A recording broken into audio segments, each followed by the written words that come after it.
All right, we just did the pulling forces. Now we're doing the pushing forces on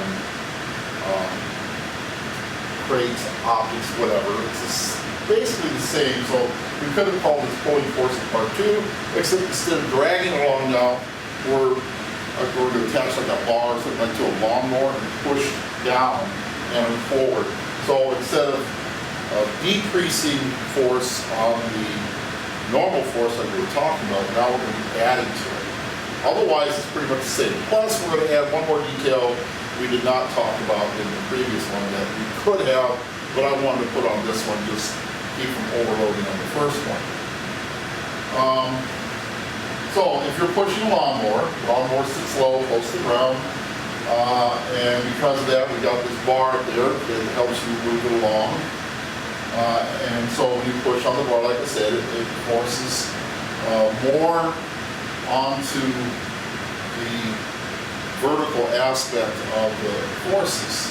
So again, you've got your oblique force, you have to go through and find the horizontal force and the vertical force, exactly the same way we did last time.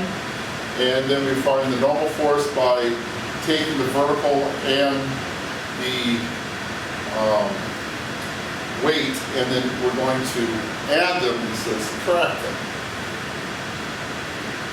So, find the weight, horizontal force, the vertical force, and the normal force of a person applying a force of 150 newtons on a 22.5 kilogram lawnmower.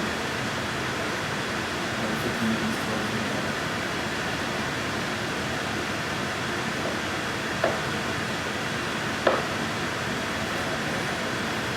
Nice. 150 newtons. 150 newtons. 22.5 kilogram lawnmower, and it's a 50-degree angle that we're pushing down on. Okay, so this is going to give us our FW. Mass times gravitational acceleration, 22.5 kilograms, times 9.80 meters per second squared. So 225 minus 4.5 is about 221 newtons.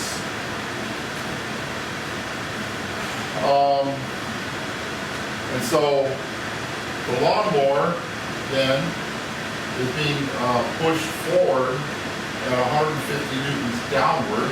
So if we kind of draw the international symbol for lawnmower, which is that, oh yeah, let's not forget the wheels. And this is a 22.5 kilogram lawnmower.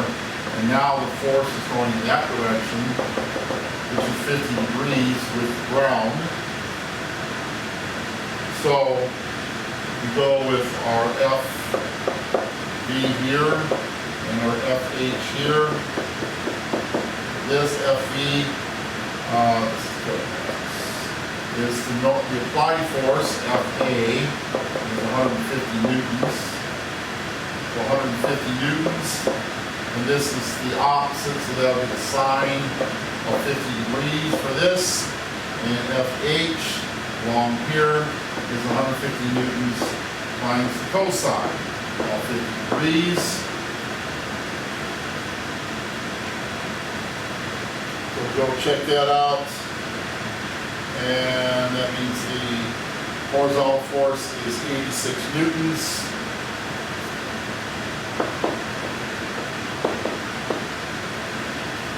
And the vertical force is, oh, that's a different problem. Or is it? Oh, it's 55 degrees. Oh, that's nice. It's 86 newtons, so I'll make that fixed. 86 newtons. I've got the 86 newtons there, I need the other one. Okay, so FV, 123 newtons. And this is the one that we're going to need, because that's actually being driven to the ground. The F N is going to be FW plus FH, or sorry, FV.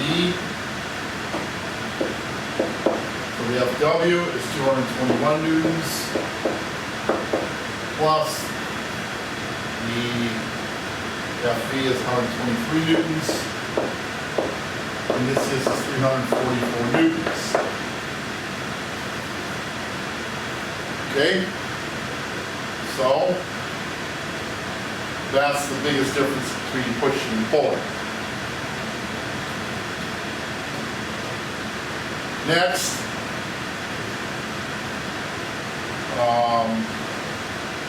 what is the initial acceleration of that lawnmower? Now, this is the new kick to it. So, we're going to, this is going to involve a horizontal force this time instead of the vertical.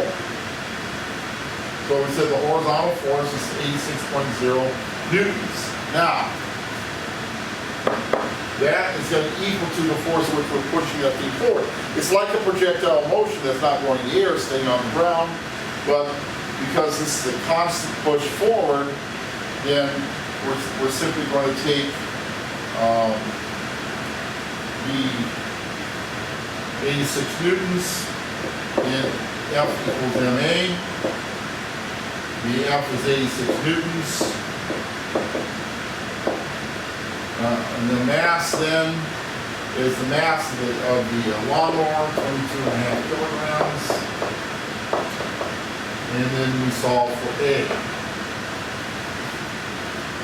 So like I said, the projectile motion, when we dealt with the distance forward, we were dealing with the horizontal force. This time the push forward is the horizontal motion. And then we set the equation up for this. We got divided by 22.5 kilograms.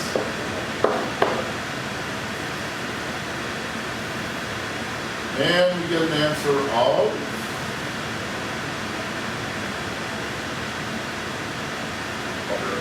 15.3 meters per second squared. Now, note that is an initial one. Okay, if you were lawn mowing ice, that would probably stay that way for a while, but because you're dealing with grass and probably a bumpy lawn and all kinds of things in the way like sticks and that kind of thing, this will quickly depreciate into something really, really small, and which you constantly have to add to it to overcome the massive amount of friction from the lawn. Okay, so now we can do weight, 1 thing, horizontal force 2, vertical force 3, normal force 4, and the initial acceleration of the object 5. 5 things that we're looking for each of these 3 scenarios. So you don't need the book for this. Just use my handy dandy little problems. Good luck.